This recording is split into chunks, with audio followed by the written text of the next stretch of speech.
British Superlite Championship, sponsored by wanttoliveafloat.com.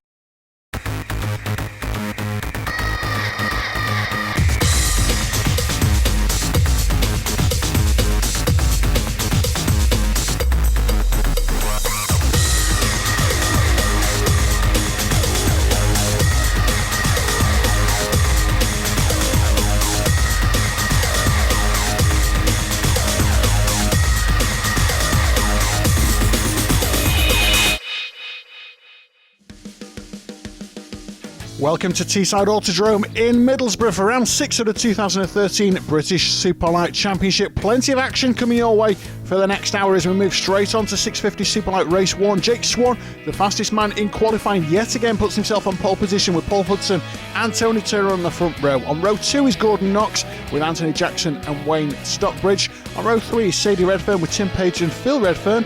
And on row 4 is Danny Kerwood with Joe Walton and Michael Bradbury, the 12 drivers in 650 Superlights race number 1. Alongside me in commentary as ever, Luke Jameson. Here we go then.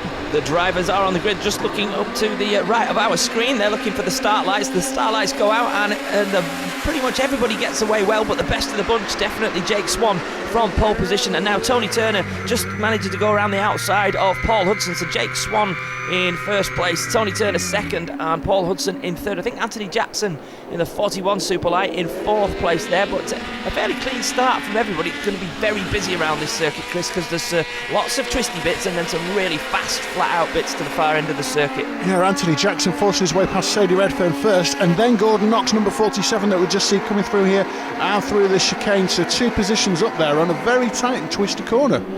Complex. Absolutely, yeah. And as you say, Chris, there's some twisty bits here, but there are also some really fast-flowing corners. This section that we're just in now, there's a big left-hander coming up that's really, really quick, and then an even faster right-hander as they come out of this section here. So you've got to have your wits about you here, because there's some very, very fast-paced parts of this circuit. I'm loving that rear-facing on board there from Jake Swan, just to see the gap he's already pulled on Tony Turner in second place, giving chase here. But Jake Swan looking so accomplished this season and well on his way to taking the British Championship, I would say. And problems for Gordon Knox. And, I was going to say it looks like only 3 wheels on his wagon, but I'm not even sure there was 3 attached properly there. I think he had 2.5 left there, Chris, to be fair. Absolutely, but definitely not looking good for Gordon Knox. And it's a shame, because he started really high up on the grid, actually, so it looked like qualifying was going really well for him. Now, coming under the attention of Phil Redfern is Anthony Jackson there, looking in his mirrors as the rest of the field come through there. Just picking up Danny Kerwood and Sadie Redfern at the back there. Sadie mounted the challenge on number 7 in the sort of military livery that he's got. Sadie Redfern pulling it up the inside. She's got to run out of room there as Danny cuts across the front of her there. Yeah, Danny's got that camouflage livery on his Superlight, but I don't think there's any chance of Sadie Frost not seeing him, even with that kind of paint job on his Superlight. Well, there's no danger of missing Sadie in the pink Superlight behind, is there? But she takes a bit of curb there, gets the power down, and just going a little bit quicker into that turn, but there's no real passing point all the way through there. You just see as the drivers or the riders have turned left on the Supermoto section, the Superlights are going straight down and using a full tarmac complex here of this Teeside Autodrome. Of course, called an Autodrome because it's designed for kart racing as well as karts. Phil Redfern forcing the issue now, going around the outside of Anthony Jackson, getting the power down. He's going to look for the cutback. Is he going to get it around this long left-hander? Anthony Jackson clipping the nose there as Phil Redfern puts 2 wheels on the grass, speedway style, half his vehicle on the grass and the other half just about on the tarmac. But a great pass from Phil Redfern. But interesting to see what race director Dave Dearden says about having half your car on the shrubbery. I think he's all right, to be fair. Yeah, I think so long as your full vehicle doesn't leave the circuit. Interesting you mentioned Speedway, actually next door to Red Car Bears, so the Speedway circuit next door in this Teeside complex. A fantastic venue and a fantastic little place actually for racing, full stop, and this circuit great to see back on the British Superlite calendar.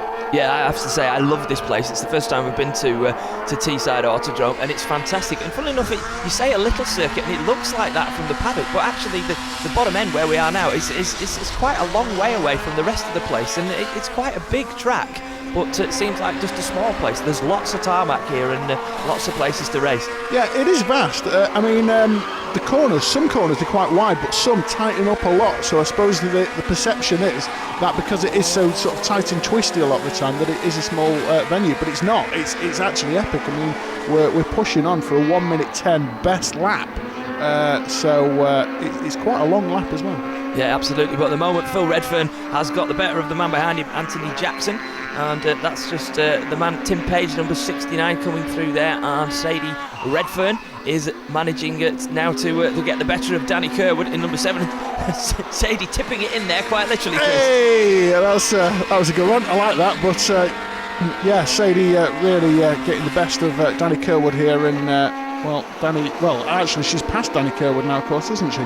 Yeah, Sadie's managed to find a way past Danny's camouflaged Superlight, and she's now disappearing off and putting a bit of a gap in. There's Paul Hudson in the number 4 Superlight. That's the last lap flag, just a brief glimpse of that we got as Paul went charging through. Now we've got an onboard with Jake Swan. Jake's in first place, Tony Turner in second. Between those two, we've just seen Paul Hudson in third place at the moment, but Jake Swan just over half a lap to go.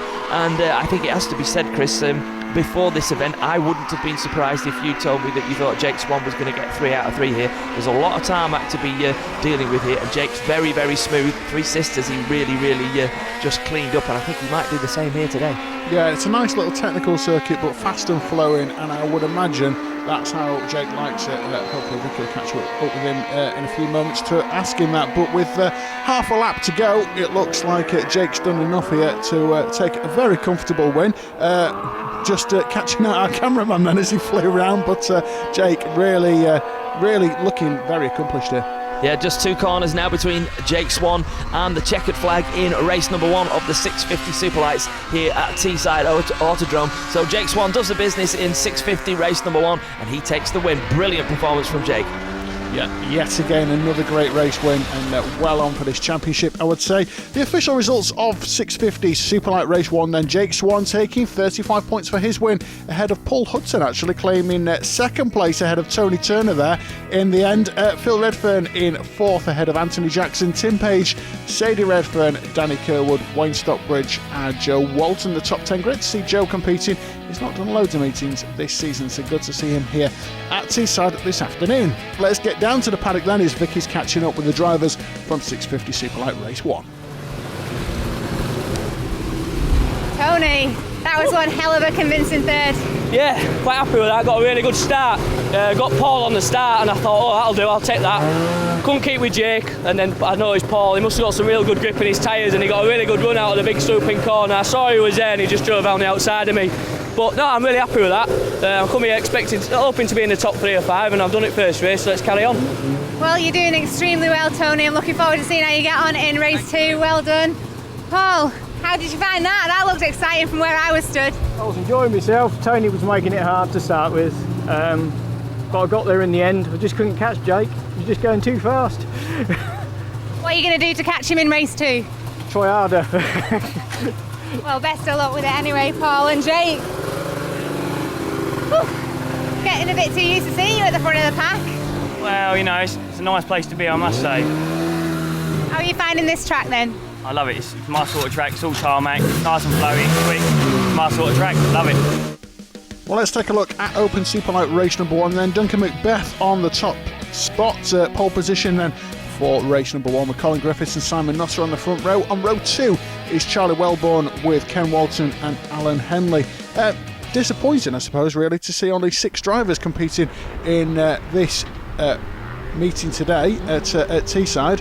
Perhaps maybe a bit of too far a trek for some of them, but Colin Griffiths making a great start off the outside there of Duncan Macbeth. Macbeth, though, managing to get the hammer down into the first turn and getting the lead here, Luke. Yeah, definitely. Yeah, I think this circuit will definitely suit Duncan Macbeth. He's got his mirrors full of a very ambitious Colin Griffiths in second place at the moment. I thought Simon Nutter was just going to sneak past Colin Griffiths for a moment there, but there's only 6 drivers on the grid at the moment. As you say, Chris, some of the Superlight drivers are based a bit further down south, so that might have something to do with it today. Whoa, Simon Nutter forgot to turn left there by the looks of things.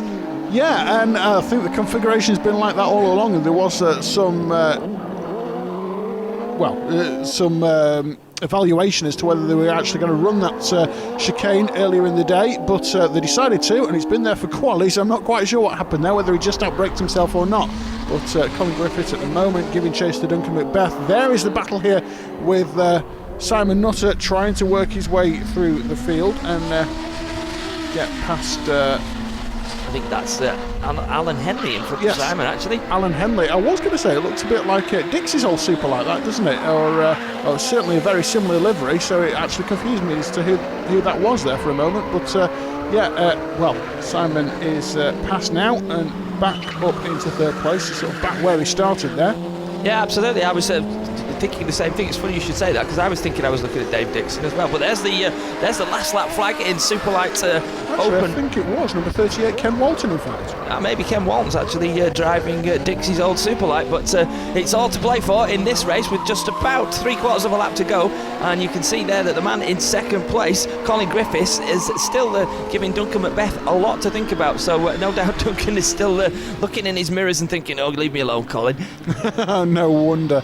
But at the moment, Duncan looking pretty quick round here, and he seems to be enjoying it a little bit. A great onboard shot there, Colin Griffiths, and that's a sight you don't really want to be seeing in the mirrors, is it? Colin Griffiths trying to hunt you down there. On the rampage, Mr. Griffiths. Absolutely. Mirrors full of a rampaging Colin Griffiths around Teeside is probably a slightly unnerving sight for Duncan Macbeth, even though the objects in his mirrors may appear further away than they actually are. I've heard that somewhere before, I think, but great drive here for Duncan, and be interesting to see whether he can keep it together, because he's had such a good year, Duncan, this year, hasn't he? He has had a fantastic year, Duncan Macbeth. As you say, it's the first full year for Duncan, and I think he's got his sights set on the championship, and he's going about it the right way. That's the race win even in Superlight Open race for Duncan Macbeth. Great race win for him then, as we can take a look at the official results then of Open Superlight Race 1. Duncan Macbeth taking the win then, 35 points ahead of Colin Griffiths in second place. Simon Nutter taking third ahead of Ken Walton, and Alan Henley in fifth place. So no sixth finisher in that one, but a great effort from Duncan, and no doubt Vicky is down in the paddock to catch up with the top three then from Open Superlight Race number 1. Simon, Hiya. that looked exciting from where I was Yeah, stood. it was good fun with that. Was it? You did a really good race out there. Talk me through it. What was happening? Not a lot really, just having a bit of fun with Ken. So these two cleared off after I crashed through barriers. Oops. But yeah, good fun. Are we going to see you up in the top 2 or possibly in P1 for the second race, do you reckon? I'll give it my best, we'll see, won't we? Oh, well, best of luck anyway, mate. Thank you. Cheers. And Colin, can we just grab a quick chat with you, Colin? That was an exciting battle up there in P1 and 2. Talk me through it. Yeah, it was brilliant. Yeah, Duncan just got the better of me there. I was pushing him all the way in the first part of the race and touched him a few times, trying to get him under a bit of pressure. And then I made a couple of mistakes around the back, and he got a bit of a gap. And then I was the rest of the race really just trying to get back onto him again. But very difficult to get by him. He just enough to keep in front. But we'll try hard next time. It's one of those circuit configurations where you just need someone to make a mistake, don't you? Yeah, that's right. There's a good braking point down there that I missed, and I overshot it, and he got back by me. But if I could have made that stick, I think if I could have got in front of him, I could have probably kept him behind like he did me, But we'll try a bit next time. Good clean race. Well, best of luck for you for race 2. And Duncan, I bet you were having fun as well, weren't you? Fun, of course. It's not so fun when you got Colin tapping on your back door, though. I didn't really feel it. He said he tapped me a couple of times, but the sign on the back of the car certainly says do not go past at the moment. And after the last round, what a battle the last round was, trying to keep Phil Lee behind me for the whole race. Totally different type of race. I prefer coming from behind and doing a bit of overtaking. But yeah, good race. Sort of didn't push too hard, just kept it together, and I was hoping to see Simon a bit closer. We had a little bit of an excursion with the fences, I hear. Yes, he did apparently. I'm sure we're mixing it up in race 2 though. What did you learn from race 1 and the circuit configurations? I think this is a very difficult track to overtake on, so staying out in front's important, and control the race from there. So a great victory for Jake Swan in the 650 class, opening his account today, and so too for Duncan Macbeth taking the win in the open class. Join us again for race 2 after this break.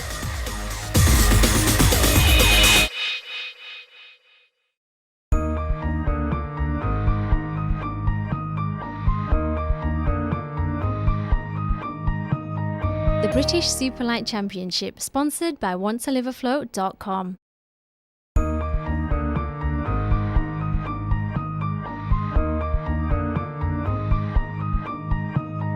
The British Superlite Championship, sponsored by wanttoliveafloat.com.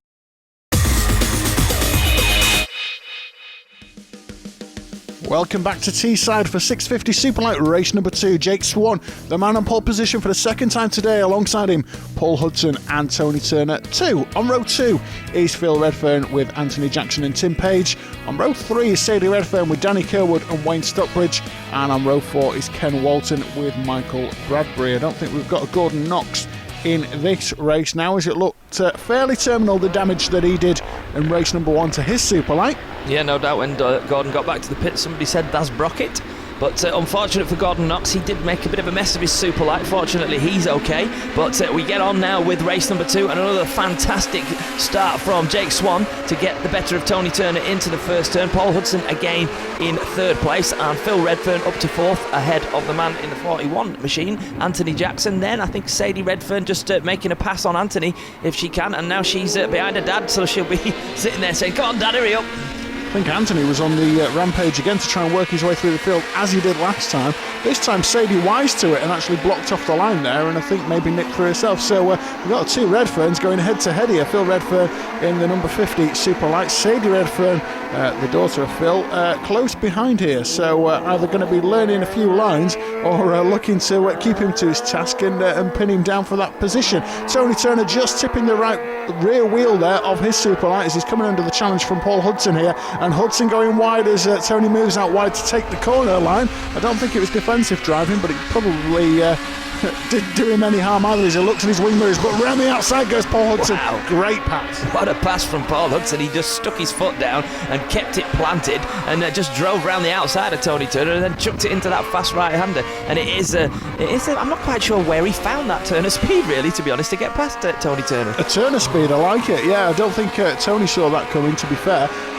I don't think anyone saw it coming, actually. I mean, a brilliant passing place, but probably not one of your characteristically obvious passing points on this Teeside circuit here. No, just shocked and stunned, really, as to how Paul Hudson managed to pull that off. A brilliant move, but a little bit further down the field now, Sadie, as I said, is using the phrase that pays riches. Come on, Dad, get out of the way. But to be fair, Phil Redfern was pretty quick in race number 1, but at the moment he's not able to get away from Sadie. I wonder if there's that real sort of thing of beat the parents that's really motivating Sadie Redfern now, see if she can get one over her dad. I think he's just trying to slow her down. Anthony Jackson and number 69 Tim Page battling behind here. Tim keeping Anthony to his task here as well. Anthony, of course, got boxed in the start to this race and is yet to work his way through the field. No one with sort of out-and-out pace from this group of drivers here, really, at the moment. It's Jake Swan out in front, really pulling away. Tim Page, I'm not sure what's going on in his cockpit. I think he was looking at his sat-nav. I think he's willing that Superlight to get going a bit more. Yeah, whatever it was something he was definitely sort of interested in, something that was going on sort of down in his foot pedals area. I know what, it was probably Bohemian Rhapsody, you know. Do you remember that? Sounds a bit random, this. That classic film with, was it Bill and Ted? Oh no, it wasn't Bill and Ted. Oh, it was Wayne's World, wasn't it? Wayne's World, yeah. He's doing the head banging as he was heading down the straight. But there's the man out front, Jake Swan, and there's no head banging going on from Jake Swan. It's all smooth and very sedate there. It looks, I would imagine the music in Jake Swan's Superlight is some sort of classical Mantovani stuff, because it's all very calm and all under control. You see, you're painting this picture that he's like the Stig here, aren't you, with Jake Swan almost like a machine out in front. Interestingly enough, a little factoid foot. There's the checkered flag, and Jake Swan just does a little wave to the checkered flag to say thank you very much, I'll have another race win. Brilliant performance again from Jake. Yeah, great race win from Jake Swan, and the rest of the field just coming up to the line here. But Jake, the winner of 650 Superlight race number 2. Let's take a look then at the official results. Jake Swan, the winner, 35 points for him in 650 race 2, ahead of Paul Hudson in 2nd place. Tony Turner taking 3rd ahead of Phil Redfern, Sadie Redfern, Anthony Jackson, Tim Page, Wayne Stockbridge, Danny Kerwood and Joe Walton, the top 10 in 650 Superlight race number 2. I think Vicky's down in the paddock again to catch up with our winners. Let's see how she gets on in chatting to Tony Turner, Paul Hudson and Jake Swan.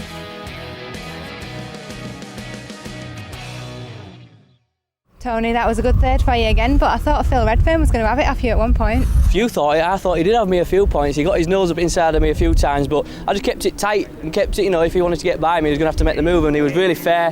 We both had a really good race, but I got a blinding start again. I got Paul on the start. I was second behind Jake. I made a move on Jake actually on the second corner, thinking, oh, let's have a go here. Didn't pull off, and then Paul eventually got me, and then I just saw this black thing in back, and then a big bright pink thing. I thought, oh, they're catching quick. And Phil and Sadie were really on it. Phil made some nice little moves, but I kept it tight, kept it pinned, and luckily got the third place.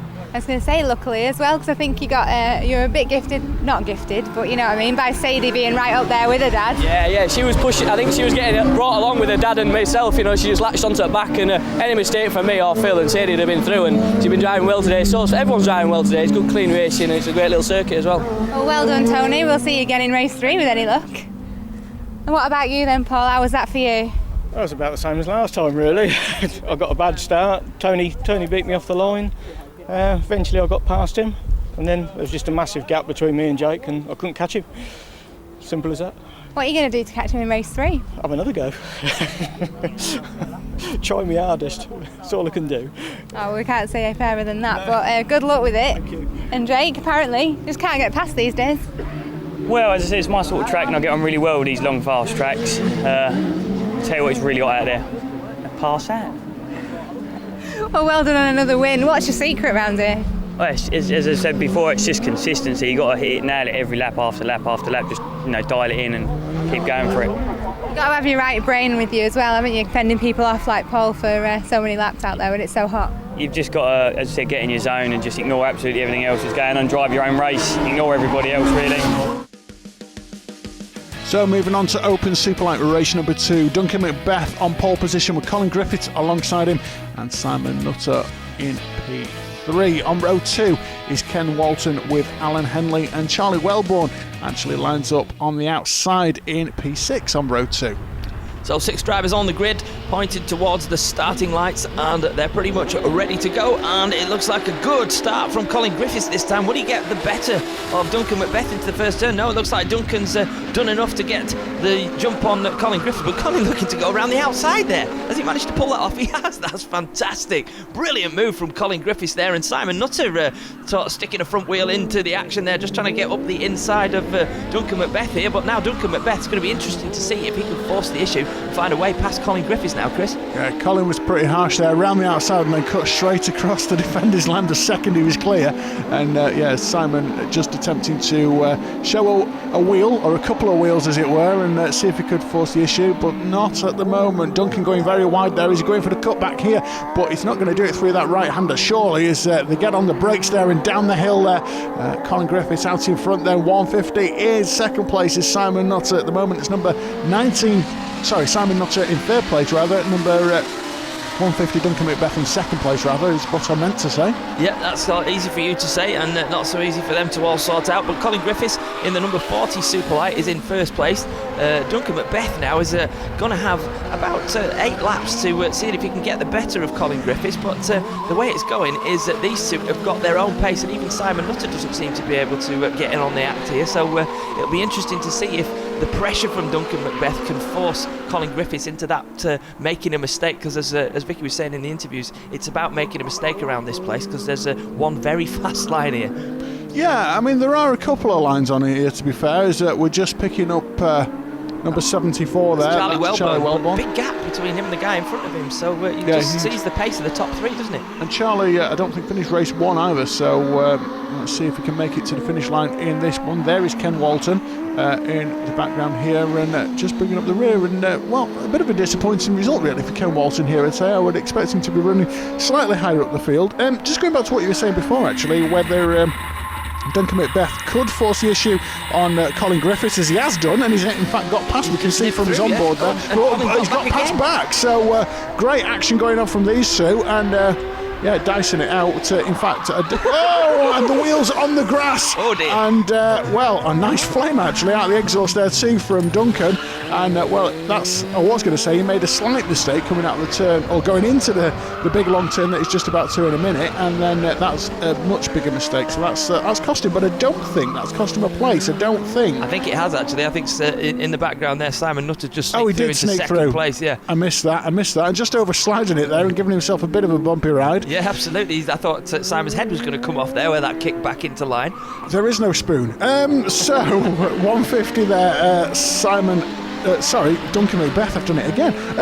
Duncan Macbeth really got to keep Simon Nutter to his task now and try and regain that second place. Maybe slightly overdriving his Duncan at the moment. He's not used to being in second place, is he, Duncan? He's been driving so well this year, and we've seen it as well with Phil Lee. Not here today, but on a recent round, Phil Lee got in front of Duncan, and Duncan just not able to drive his own pace. And Duncan likes to drive it where he's sort of slow into the corners and then fast out. And some of the other guys don't really necessarily approach it like that. So if he's out front, he's okay. But at the moment now, Duncan's really got the hammer down to try and get from a very, very unfamiliar third place.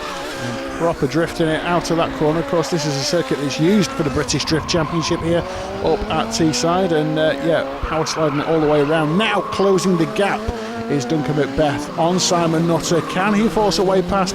I mean, my observation of the first couple of laps really has been that he's just done it up the inside. I was going to say that Duncan's just clipping a bit too much dirt and maybe getting some loose dirt on his tyres there, that's losing a bit of traction going into the corners, and whether that's cost him. But he didn't really waste any time there in getting past Simon Nutter. Nutter coming back at him, he goes out wide. Is he going to get the cut back? I don't think there's much room for him to do that there. They need to get the hammer down. Now through the chicane, that'll slow them up a little bit, but maybe coming down the hill there may be an opportunity if he can get the hammer down there.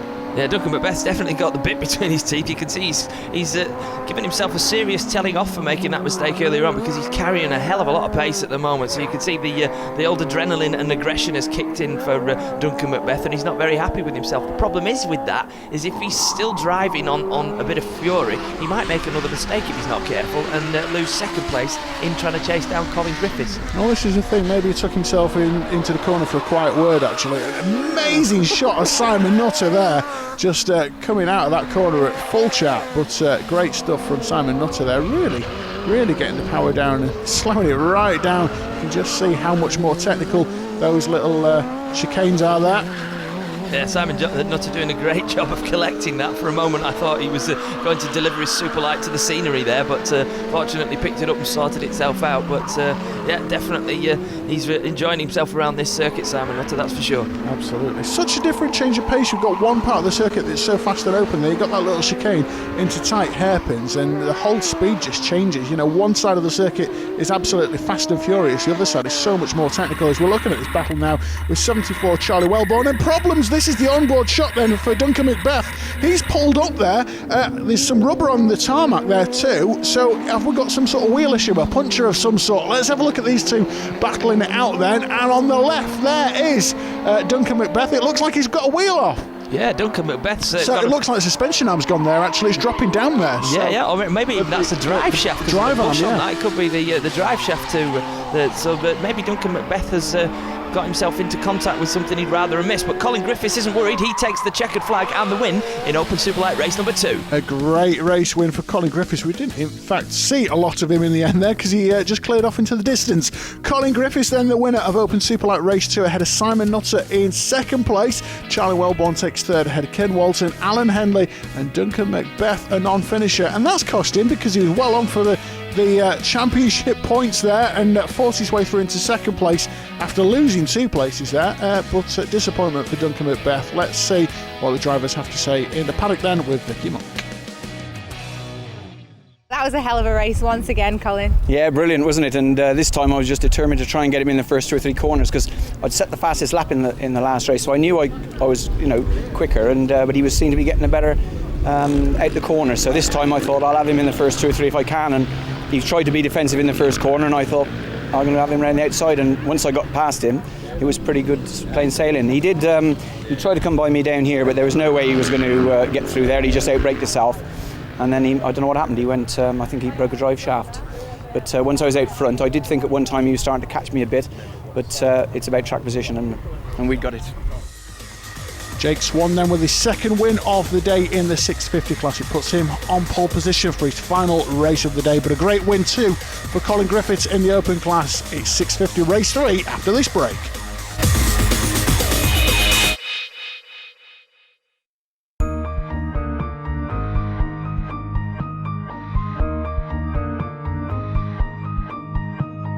The British Superlite Championship, sponsored by wanttoliveafloat.com.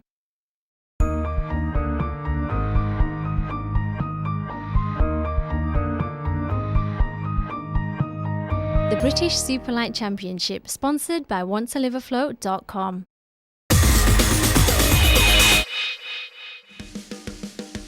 Welcome back to Teeside then. 650 Superlite race 3 sees Jake Swan taking his third pole position of the day on the front row with Paul Hudson and Tony Turner. And row 2 is Phil Redfern with Sadie Redfern alongside him with Anthony Jackson in P6. On the third row is Tim Page with Wayne Stockbridge and Danny Kerwood. And on row 4 is Joe Walton with Michael Bradbury. So that's the drivers and lineup then for the final race of the day. You can see Middlesbrough Football Club just in the distance, the top of the stand, poking out above the start line as they're under starters' orders, and away they go. A great start for Jake off the inside once again here, Luke. Yeah, brilliant start from Jake Swan again, but Phil Redfern may be doing enough to pinch second place here. He's got it up the inside of Paul Hudson, and will Sadie Redfern, his daughter, be able to follow him through? She certainly got the better of Tony Turner, so Sadie Redfern starting on the grid in 5th place, briefly up into 4th, but Tony Turner's trying to get the better of that one, doesn't manage to do it, so Sadie now contesting things with her dad to briefly try and see if she could pinch 3rd place, but that's not happening. But they're all steering their way through the S's there and down now after that little chicane to the bottom end of the circuit, and it's all getting a bit squirrely, but Tony Turner finding himself in 5th place at the moment, which is fairly unusual for Tony. Yeah, and Tony in a battle with Sadie as well. They're quite good friends, I believe, as well, so interesting to see those battling out while Sadie's busy having a battle with her dad, so it's all going on for Sadie today. Still at the front, Jake is locked in battle with Paul Hudson. Great to see Paul having a good meeting here. In fact, he's had quite a few good races this season, in fact, so really keeping Jake to his task here. Yeah, there's Phil Redfern with Sadie in the mirrors behind him. So again, we saw Sadie behave with herself and not getting in trouble with her dad by passing him in the race number 2. But at the moment, that's the onboard from Jake Swan in 1st place with Paul Hudson just drifting it out of that left-hander there and getting it all sorted out. But as you say, Chris, Paul had a brilliant round at Finmere. And that was where he sort of came to our attention because he's an ex-motocross rider, so he really enjoyed the big dirt section at Finmere. But today, he seems to be showing that he can also handle the tarmac pretty well as well. Absolutely, yeah, and a new paint livery as well this season, I think, for Paul. And yeah, great to see him going so well. And well, still Phil Redfern with the attentions of his daughter behind him. And well, you said earlier on, Luke, that he maybe didn't have the pace, but I don't know if it's so much he hasn't got the pace or these two are just running away with it. Yeah, absolutely. Tony Turner, I'm changing the subject briefly, Tony Turner in 5th place seems to be really off the pace in this one, which is interesting to see. But Phil Redfern definitely always aggressive and very positive on the throttle and late on the brakes, as it were. But as you say, Jake Swan's been very quick this season. Sadie Redfern's going to get told off by Dad later on, and hopefully nobody runs into her. She was a bit prone in the middle of the track there, but yeah, unfortunate for Sadie, and the turning circle of these things not enough to get her past the barrier, so now she'll have the indignity of trying to find reverse. Sorry, Dad! Is what she'll be saying. There was a moment that she put her hands up there. I'm not sure if it was defensive or sorry in the middle of the track. My bad. But bless her, hopefully she can get going again. It was an epic battle there as we're just looking at this low angle on board. I think that's from Tony Turner as he is now locked in battle, capitalising on Sadie's mistake there to have a go at her dad too. Phil Redfern, of course, and now looking at Tim Page and number 41 Anthony Jackson here. And Anthony started so well. He was well up the field in race 1, and he sort of had a bit of a mare in race 2 and Sadie blocked his line. He's not quite yet worked through the field. He just seems to have sort of stayed there, really. Yeah, that's the thing about this circuit at Teeside Autodrome. It's so fast and flowing that you really have got to put the pressure on. As I've said this before, you've got to put the pressure on and hope that somebody buckles under that pressure and makes a bit of a mistake, because we saw Sadie ran into the back of Phil. That allowed Tony Turner to sort of close what was a fairly considerable gap of about 10-12 Superlites, but now these four are all sort of pretty much locked together, and Jake Swan and Paul Hudson in first and second have just completely cleared off, and they're not even in the same shot when we get a view from behind. Absolutely, I'm not even sure about locked together. Certainly locking up is Tim Page, as he's really having a go at Tony Turner on the brakes here. He has a look up the inside. I'm not sure if that was more on the attack or the defence here from Anthony Jackson behind him, but he goes wide, I think fairly safe in the knowledge that he's got the inside line as they go around here and getting the power down now. I think actually driving quite sensibly here, Tim Page here, to make sure he's defending his line, whilst he's also having a quick look at Tony ahead of him.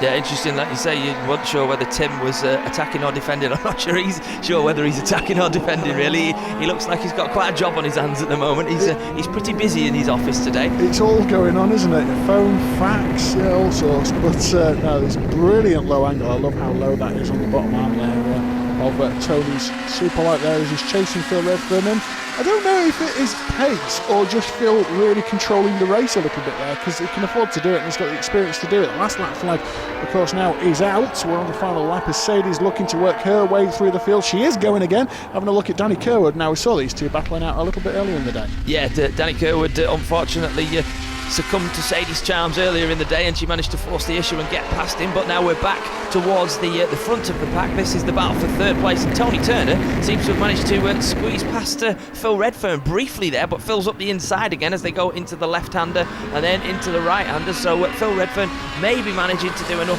to hold on to third place, but this battle's still going on, and we're now back to the front, as it were, and that's a brief glimpse of Paul Hudson in second place. That man, Jake Swan, is going to make it 3 out of 3, and somebody's left the circuit just briefly there, but Jake Swan, another win, and 3 out of 3 in the 650 class. And another win too as well, not just the win, he got the win also, but 35 points in Open at Superlight Race 3 for Jake Swan ahead of Paul Hudson. Those two battling out all day, but Paul Hudson keeping Jake to his task there. Phil Redfern takes third place then ahead of Tony Turner, Tim Page, Anthony Jackson, easy for me to say, Wayne Stockbridge, Sadie Redfern, Danny Kerwood and Michael Bradbury. That'll teach me. Let's see how Vicky gets on in the paddock then, talking to our top drivers in 650 Superlight race number 3.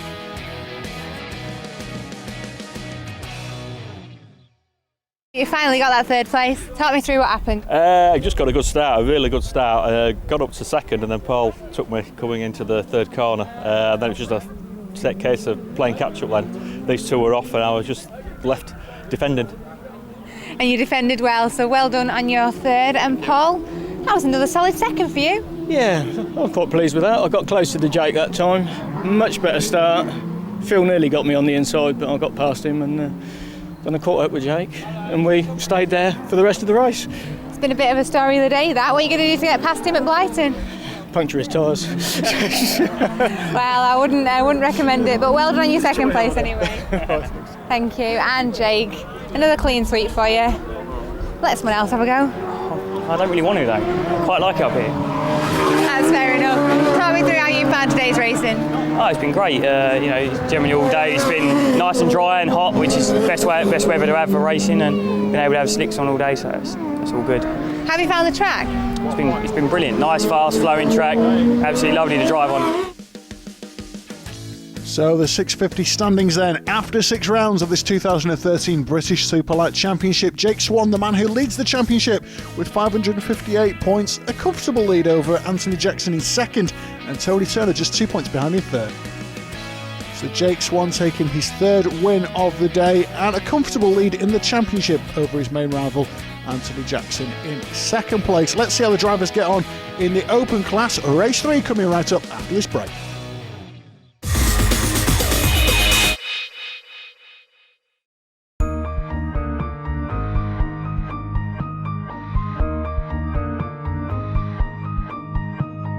The British Superlite Championship, sponsored by wanttoliveafloat.com.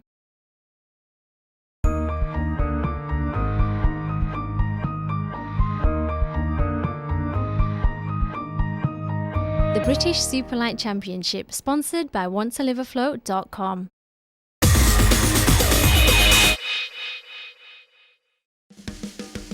It's the final race of the day here at Teeside for Open at Superlight race number 3. Colin Griffiths the man on pole position for this one, with Simon Nutter and Charlie Wellborn on the front row. On row 2 is Ken Walton with Alan Henley and Duncan Macbeth starting at the back in this. On the second row, so at least there's only 5 other drivers for him to get past here. Away from the start they go, and just snaking off the start there, Colin Griffiths is getting the best of it, is at number 19 Simon Nutter into the first turn loop. Yeah, brilliant start from Simon Nutter, had the opportunity to plant it into the first turn there, and Duncan Macbeth already up into third place. Brilliant start from the back of the grid for Duncan, and about 3 turns and he's got himself into third place. Now the battle is on between Simon Nutter and Colin Griffiths and Duncan Macbeth, so this is going to be an interesting race, Chris. Yeah, to be fair, Colin maybe didn't quite get the whole configuration of the circuit there, put himself in quite a vulnerable position, being right on the outside all the way around those 2 corners and actually allowing Duncan to have a look up the inside. He could have got quite unlucky there, getting hustled out, but the rear wheel lifting from Simon Nutter as they go down the hill and a change of camber 2, and Colin Griffiths very nearly able to take advantage of that. Now on the back wheels, you can see from the onboard shot from Colin Griffiths, superb camera work, best cameraman we've got here today, I think. Colin Griffiths in second place. No thanks, lads, but yeah, a great battle here at the front between these two. Yeah, it's funny, I was just going to say, as Simon went down the hill, he took a little bit too much curb in the left-hander, and it just took him about 3 corners to get the Superlight settled again. After that, he had the other side, it was opposite locking and tipping up the other way, and it was just because he took so much curb, it just threw him wide of the corner, and then he was offline, and it took 3 corners before he got himself sorted out again. Yeah, his weight distribution was wrong. He had so many sort of, elevations, undulations, the force of nature pulling on his Superlight in every which way there as he was trying to correct it. Yeah, it just goes to show how a little mistake in one corner, we hear this often in lots of motorsport, you get one corner wrong and it's the next one where you really feel it. Yeah, absolutely, and it upsets your rhythm too. It's not just about the G's, I suppose, that you're pulling on the vehicle itself, but it upsets your rhythm. You can often see, certainly when we look at footage in slow motion, that sometimes people enter a corner exactly frame accurate, they're on exactly the same line, they're in exactly the same gear, and you get into a rhythm as a driver. You're really feeling each corner and really feeling your rhythm through the race. So once you get upset, it's a bit difficult and it can take you a little while to get back to your task. That's spinning very, very wide. Thank you, Ken Walton, for illustrating that point beautifully. It was beautifully, and I'd say 10 out of 10 for pirouettes there as well. Yes, he did a nice 360 and then off to go again and didn't get in anybody's way. I was just going to say, great to see Ken Walton back and doing a great job, and then he threw it at the scenery. So number 46 there, Alan Henley, picks up a place, and he's now got a bit of a gap between himself and Ken Walton behind him. So a bit of breathing space for Alan Henley in front and at back. Talking of in front, back to the front of this race, and Simon Nutter doing a bit of grass cutting for the proprietors of Teeside Autodrome there. I'm sure they'll be thrilled. Absolutely. But Colin Griffiths still in second place, but to be fair to Simon, he's running ahead of what you could say a 2 lines. He's chucking it at the scenery again, and he's spun it, and there's a bit of 360 business going off here. I was just about to say he's doing really, really well to stay out front of the real sort of tigers in this pack, and then he felt the pressure and threw it at the wall. He did so well, and I think he just clipped one of those barriers there on the inside, and that just upset his weight distribution, and that's what forced him to spin. Actually, I don't think it was the impact that caused it, it was the weight distribution as a result of hitting that and tipping the front wheels up a little bit as well as he ran over it. But Colin Griffiths then says, thank you very much, I'll take that, and out in front now. Yeah, looking at it from the point of view of glass half full in terms of Simon Nutter, he's still running there, albeit with quite a big gap. Round the outside, a brilliant pass there, from Duncan Macbeth. I was just looking now, I think we've lost an exhaust here from Colin Griffiths. He's pulling up. Yes, something happened. There was something in the track though I saw, and it was dark and quite brown. There it is, a rusty exhaust. That's definitely seen better days, hasn't it? That piece of kit there. Yes, I think the label attached to that will be "Please replace me." Absolutely. Looks like they lost the end of it as well, so I think that's definitely seen better days, to be fair. But that's gifted Duncan Macbeth with an amazing lead now here, but still back under the attentions now from Simon Nutter. He's clawed his way through the field after that mistake, and right on the back wheel now of Duncan here. Yeah, I was just going to say that coming into this section now, this is where Simon lost it a little bit earlier. he was very lucky not to hit that big hill that's pretty much in the big middle of the circuit that's just behind us now that he's driven round. So he was able to carry on, because he had a very, very close moment where he nearly hit something very solid, but now he's in a position where if he just gets himself to calm down, he could put the pressure on Duncan Macbeth and maybe pinch a race win here. Absolutely, and well, just having a look at the inside there, I think he'll run out of room. Duncan, well, in fact, was that actually a handout of the side of his Superlite there? I'm not sure if he was saying, keep out of the way. Oh, and we've got dodgems now going on here. As up the inside goes Simon Nutter. He makes the pass stick. So Duncan Macbeth looking to come back at him, but a tricky section to make that one stick. Now, probably from experience, he might have seen he can really put the pressure on coming down this hill. Down this hill in a second. This is awesome racing here. Yeah, I was just going to say, maybe Duncan Macbeth's thinking, right, caution is a better part of valour. I've got a championship to win here, so I just need to settle down and accept second, but not before he nearly crashed into some some tyres at the side of the chicane there. So I think he's maybe thinking, that was very close. I better just back off and pick up these championship points for second and let the Nutter have the race win. Yeah, let the Nutter go out there and do his business out in front. But look, he's so quick and definitely 10 out of 10. I didn't think he realised. Second flag. I don't think he realised that he doesn't get extra points for knocking the barriers out of the way. Simon Nutter, though, a great race win. He worked hard for that, to be fair, in Open Superlite Race 3. 35 points to him ahead of Duncan Macbeth. Really gifted that second place, but he worked hard for that also. Charlie Wellborn up into third, actually, after being a non-starter in one of the races. And Ken Walton fourth, Alan Henley fifth, Colin Griffith sixth place, with a retirement there due to exhaust failure, I suppose one could say. Let's hope Vicky's in the paddock to catch up with all the protagonists in that one. Charlie, congratulations, 2/3 for you today, and looking forward to Blighton, I'm guessing. I am, very much so. Yeah, I've had a good day, thank you very much. Yeah. Brilliant. What's been your secret today? Just follow these two. It's the only secret I got. Keep ahead of them pair and then roll with it, and that's all there is to it. That's as much as I can say. Yeah.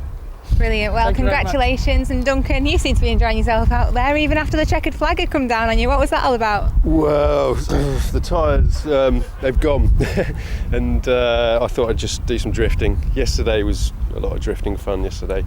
So I couldn't catch Simon. Well, I was with Simon, but I couldn't get close enough to overtake, so I let him have that one. So after a thoroughly entertaining race number 3, here's the Open Championship standings then. Duncan Macbeth still the man who leads the championship. What an incredible lead he's got over Phil Lee in second place, not driving today I should point out, at Teeside, and Mark Richardson in third. So Duncan Macbeth 113 points clear in the championship and just 10 points between second and third, but Simon Nutter taking the spoils in Superlite Open Race 3. That's all we've got time for. We'll see you next time at Blighton.